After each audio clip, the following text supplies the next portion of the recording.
times where we've had the most heated discussions online on our website, and comments posted after an article written when someone kind of has a go at open source, because the open source community is very passionate about what they believe in and stuff, which is great. We kind of wish we'd get a bit more passion sometimes in BCS.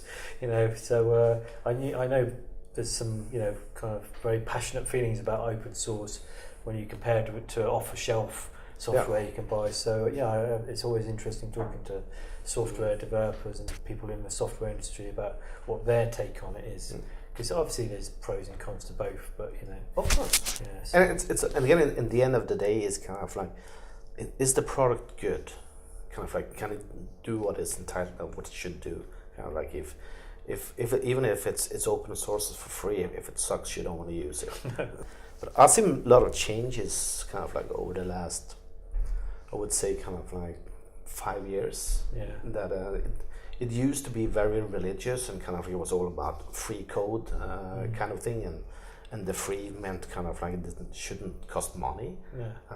When people now is more about innovation, being collaborating, and actually be part of something that could be larger than yourself by being in a community.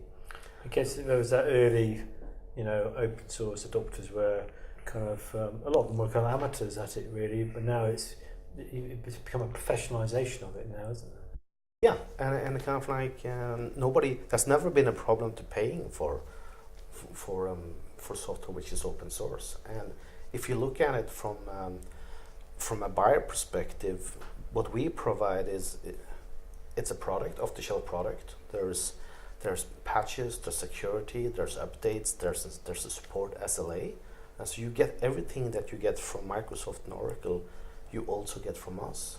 In addition to all that, you get access, you get the source code, and you can kind of like you're part of a bigger kind of like community. And if you don't find functionality that we provide in the roadmap, you can do it yourself. So it's kind of like open source is all the good stuff plus the extra.